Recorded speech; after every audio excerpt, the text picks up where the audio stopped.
Look at this World War I battlefield. Nothing looks strange, right?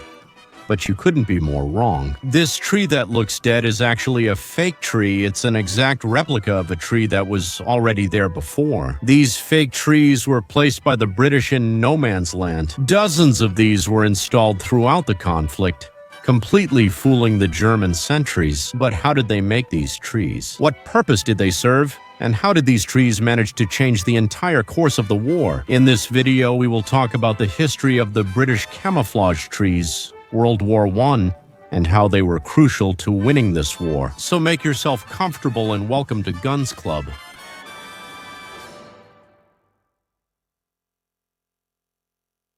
Sun Tzu said in The Art of War that the art of war is based on deception, and the British certainly knew this concept well. The British Army had a large group of Royal Engineers specifically assigned to design gadgets to deceive the enemy. This section of the Army was called Special Works Park. They created a bunch of devices to deceive the enemy, from realistic heads for snipers to shoot at to compartments in supposed dead horses. They designed huge nets to hide the artillery and painted fake railway lines on walls so that these walls would be bombed, and in this way make the enemy waste ammunition. Those units were made up of people with artistic and set design knowledge, painters and sculptors, as well as carpenters and metalworkers. All these professions were commonly sought after to be part of this group.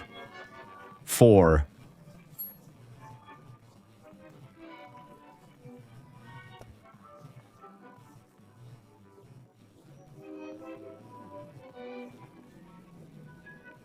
Never. That had to praise, APPREADOR, the metaphorical stories at XVIX.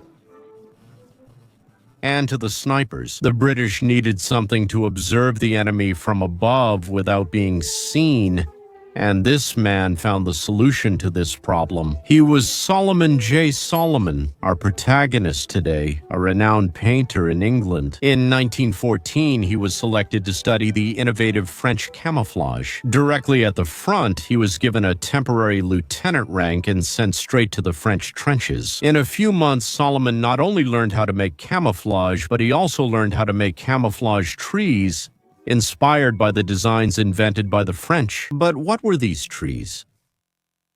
In no man's land, most of the trees were destroyed by artillery, but the largest ones were left hollow or dying. They were there and nobody paid attention to them, so they were perfect for camouflaging any kind of hideout. Solomon's plan was simple. A soldier artist had to move forward at night, hidden until reaching the target tree. At night, he would draw a silhouette of the tree, and at dawn he would add the finishing touches thanks to the sunlight. When going out, he made the drawing as realistically as possible. Work. It was very dangerous. The snipers and sentries were watching the front all night. So many soldiers didn't return from these journeys. After drawing, the sketch was sent to the rear, where engineers and artists from the Special Works Park made an identical model of the tree. They used a steel cylinder inside and then covered the cylinder with natural materials to give it a natural shape and appearance. The finished trees were true works of art. They were so similar to the originals that it was even hard to tell if they were fake. Face to face, the installation of the trees, as you might guess, was the most difficult stage to accomplish. It was expected. At midnight, the artillery launched a massive attack to mask the noise in the advancing soldiers. With the huge trunk on their shoulders, they would cut down the target tree and then replace it with the camouflage tree. When the installation was finished, the artillery fire ceased and the soldiers returned to their trenches. The creation of the tree had to replace an existing one, since enemy observers had been watching the same wasteland for weeks. If a tree suddenly appeared in the landscape, it would be very suspicious. This painting you see was made by Solomon. It's of the first tree installed in the war in the early morning of March 22nd of 1916.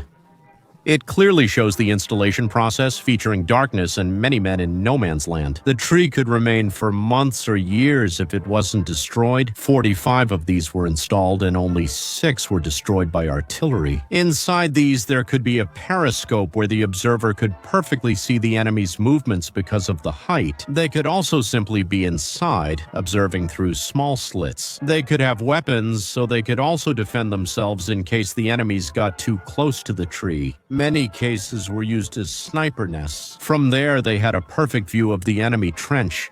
They could also have telephone wires to communicate, and inside, the soldiers could spend entire days, but of course in a very uncomfortable way. Their success is debatable. Making these trees was a laborious and costly job, requiring several men to build and install them. They became useless after territory changed hands, so they could only be used in quiet areas of the front due to the high risk of getting to and being inside these cylinders. They were used only when necessary and when it was the only way to attack or observe the enemy. The camouflage tree may not have been as successful as they hoped, but the Special Works Park was a great success. During the conflict, hundreds of civilian women worked in France to create all the major projects aimed at camouflaging Allied soldiers or deceiving the enemy. Solomon, after creating these trees, had many creative problems and differences with the other officers at the Special Works Park. He was sent to England in 1916 to work on camouflage for the tanks. Solomon would come to the conclusion that tanks were impossible to camouflage with paint, and that they should be camouflaged with nets. From then on, he would become obsessed with nets and their development to counteract photographic reconnaissance planes. He spent years developing increasingly better camouflage nets, but the English army did not give much importance to this type of camouflage until the final stages of the conflict, 1920. Solomon would create a book called Tactical Camouflage, in which he claimed that the Germans hid their large armies under huge kilometer-long nets. It was the laughingstock of the British scientific community, and he would spend his last days teaching the art of camouflage at a school he founded in Hyde Park, London. His creation, the camouflage tree, although it had little use, was without a doubt one of the most characteristic inventions of the conflict, which shows us the great creativity that the British Army had to face its enemies. Solomon was undoubtedly a great man. If you found this video interesting, maybe you'd like to know why the Allied Army used airships on D-Day. Thank you very much for watching this video, and goodbye.